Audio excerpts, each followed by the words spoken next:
let's proceed with this segment in our study of the Bill of Rights on the requirements of for fair procedure. We begin with the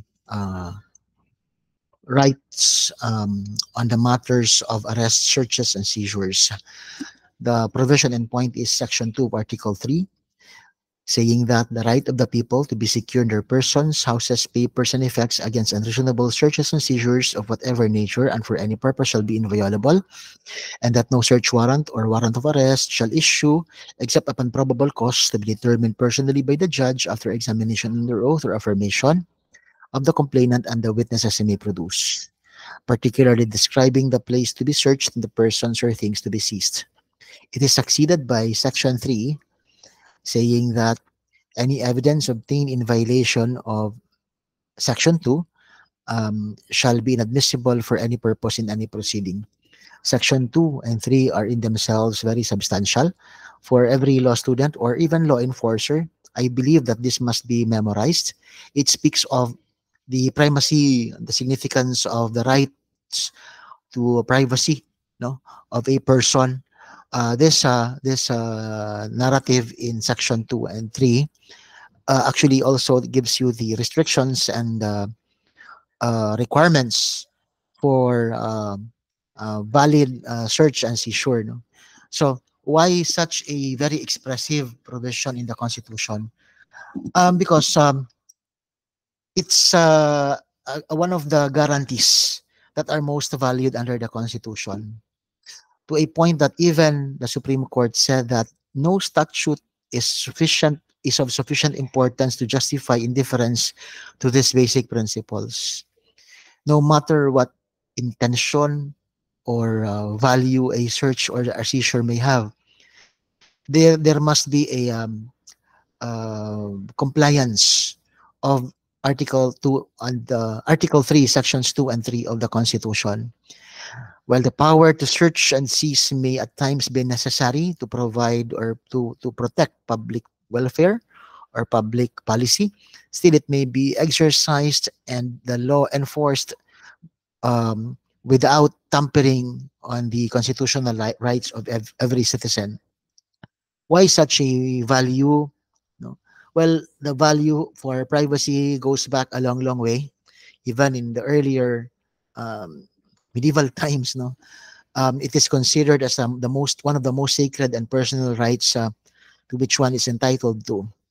So much so that not even the king can enter the house of a peasant without his permission, because a man's house is only his own castle, according to that idea. No?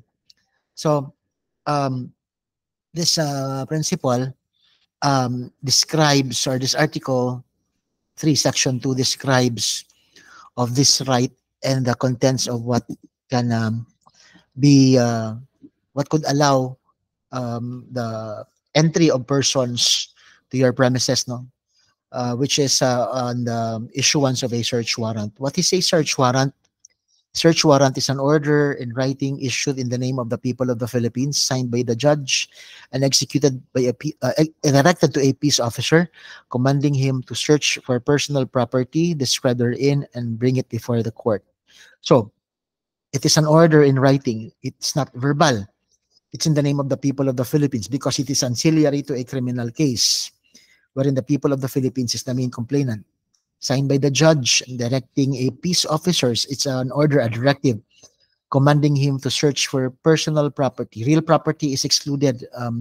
What evidence says real property? Perhaps if for a land, for example, is a land title. Documentary evidence supporting ownership of real property may be searched, but not itself the real property. No. So what is the subject of a search warrant? It's personal property that is described in the document itself. So where do you file a petition for a search warrant? No?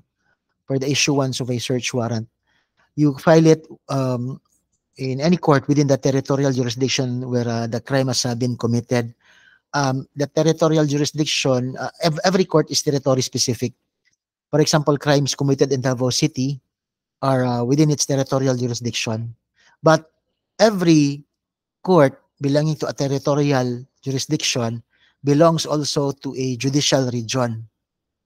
For example, Davao City courts are under the 11th Judicial Region, so is the nearby courts in the Davao region also, no?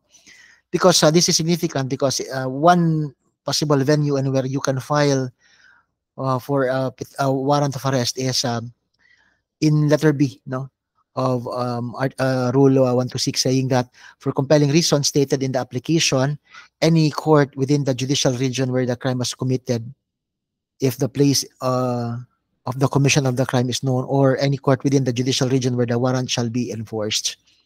So if not for the court where the crime was committed, in any court belonging to the same judicial region, but it must be with a qualification, it should be for compelling reasons. What those compelling reasons are depends on the circumstances of every application. However, if the criminal action has already been filed, okay, you file your application for a warrant of arrest in the same court where the criminal case is pending. So the first two contemplates of cases where an offense, a crime or a criminal case has yet to be filed. In the third instance, already contemplates of an already filed case, already docketed in court. But there is this, there are these cases, Pilipinas Shell versus Romaris, for example, which says that the wordings of the provisions on the requirement of on the venue of where the application is filed is mandatory in nature, requiring a statement of compelling reasons if the application is filed in a court which does not have territorial jurisdiction over the place of the commission of the arrest, referring to letter B. So the statement of compelling reasons is really mandatory, no? To avoid overlap of exercises of discretion. No? Now, however, in the Administrative Matter 1605 for 142 RTC, the court said that, well, the statement of the compelling reasons is mandatory in nature, but the absence of such a compelling reason is not a ground for the outright denial of a warrant application, because it is not one of the requisites for the issuance of a search warrant.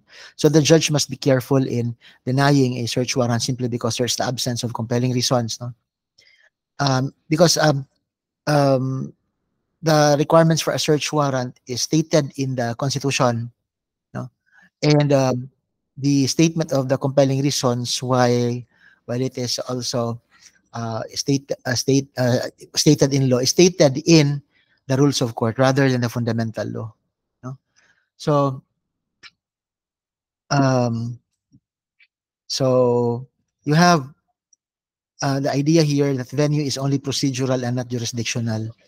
The place anyway of the issuance of the warrant, if it's applied for in the judicial region, in any court in the judicial region, is a matter of venue anyway, and not jurisdictional. So it's valid in its face.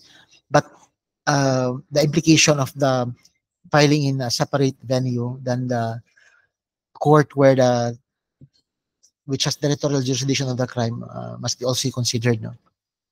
So what is the nature of the application for a search warrant? It is not a criminal action, but only a special criminal process. So what is required therefore, because it's only a special criminal process, is not that it should be proven beyond reasonable doubt. No? So the degree of proof is not the same with the finding of proof beyond reasonable doubt. No? Because here, or the absence of such a cause or proof, which is normally required in criminal cases, are not required, because what is required here is only probable cause only. On the matter of Section 2, before we proceed further, no, simply says that the general rule is nobody can enter into the premises of another, not even the state. The exception is that if there is a search warrant or a warrant of arrest. But in the service of a warrant of arrest or search warrant, there is a qualification that it must be reasonable. Okay, because the people has the right against unreasonable searches and seizures. Meaning, you could have a search warrant or a warrant of arrest that also necessitates the entry of premises to search for the person to be arrested, but it has to be enforced in a reasonable way. For example, in the more than 2 days of takeover of the PNP in the premises of Jose Maria College or the Kingdom of Jesus Christ of Pastor Apollo Kibuloy, they had to employ 3,000 or more or less policemen to secure the premises, to enter the premises and look for the pastor. It took them three days before a TPO was ordered, and in the 3 days period, they have yet to look for or find a pastor. And what they did was really too extensive, because if you recall, like there's this case, Layage, Veray versus Layage, where the members of the law enforcement had to search in the nook and cranny of a house while looking for rebels. Here's the same. The search was too excessive for me, because they had to look inside shoe cabinets, manholes. Well, the theory that they have is bunkers, no, but really shoe cabinets, no. There is a contrary view to what I am saying that a 3,000 strong PNP in the premises was necessary because of the possibility of retaliation, and that there is a 30-hectare property that is still seems to be sought, no, or is subject of a search. So 3,000, dissipate that in a 30 square meter property, konti pa rin, no? So what is reasonable may perhaps be determined only by the courts, no? So um, what is the quantum of proof required for a search warrant's issuance? It is probable cause. What is the probable cause? It's such facts and circumstances which would lead a reasonable, discreet, and prudent man to believe that an offense has been committed, and that the objects sought in connection with the offense are in the place sought to be searched. So it's totally dependent on the judge's discretion, because what is the degree of probability required is a matter of judicial wisdom, no? So what is required is probability, but not absolute or truth or moral certainty of the guilt of the accused. Only probable guilt. So, in fact, the prosecution did not present proof beyond reasonable doubt, because this is not a criminal action, no? Just a criminal process. So, the finding of probable cause needs only to rest on evidence showing that most likely than not, a crime has been committed, and that it was committed by the accused. Because probable cause demands more than bare suspicion, it requires less than evidence which would justify conviction, no? So nasa middle lang siya. Nasa middle lang siya. So the requirements, it should be for one specific offense. One specific offense. Kasi hindi pwede yung shotgun search. They look for the particular things in a certain premises, but it's more of a shotgun search, a fishing expedition. It should not be possible, because the warrant must only refer to one specific offense. If it's for illegal drugs under the Dangerous Drugs Act, then it's only for illegal drugs under the Dangerous Drugs Act. They cannot look for actively for firearms unless it is in plain view, no? So it becomes admissible. Pero if they have to look for other evidence of other crimes, bawal po yan. Because one warrant must have only one offense indicated. The probable cause must be determined personally by the judge. The judge must determine probable cause by searching questions and answers. The examination, in fact, requires the judge to be probing and exhaustive, and not merely performing a task that is routinary, general, peripheral, and perfunctory or pro forma. The examination of the witnesses and the complainant must be under oath or affirmation. What's the value for this? The value for this is being that there's a challenge of perjury, because if you're not telling the truth under oath or examination, you could go to jail for your perjury. So, ito yung sinasabing facts of discovered, no? Facts discovered. indicated in the warrant, no, that one specific offense personally determined by the judge must be for um, the the applicant to indicate under oath or affirmations the specific requirements or the specific instances that will justify the issuance of a search warrant. Like in this case of LPG dealers versus Ang, can the policemen themselves apply for a search warrant rather than the private complainant? Yes, because the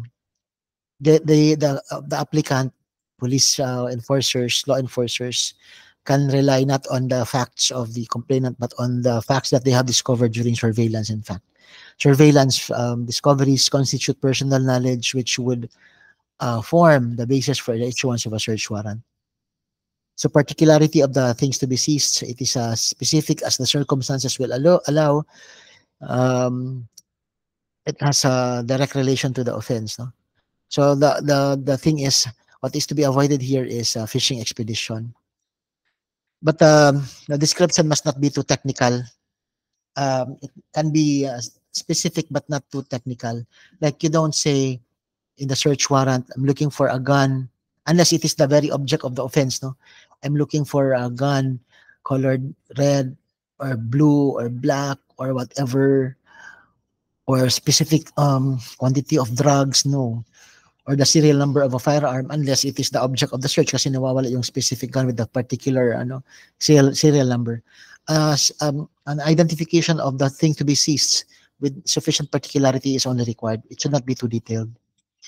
And the description of the thing to be searched will enable the police officer making the search with reasonable certainty to locate such place or thing is sufficient. Okay. But because the law does not require that the property to be seized should be owned by the person against whom the warrant is issued. Ito siya. Ang object ng search is an item, a property that is subject matter of an offense or used in the compliance thereof, or proceeds of a crime. The person in control of the premises need not own those things, but he can own or control the premises so that when a search warrant is issued, he is not required to be considered as the owner thereof, because ang tinitingnan lang naman is not his ownership but only the control of the premises, which is to be subject of the search. So particularity in the description of the place whenever it is feasible, and the description of the place to be searched will enable the police officers to make reasonable search with certainty to locate such a place. So di kailangan na specific description of the house. It may be a general description for as long as it will sufficiently describe what the house is being sought to be searched. So when does a search warrant remain valid? 10 days only. After 10 days, it becomes stale. Now we proceed on the next video to warrantless searches. Thank you.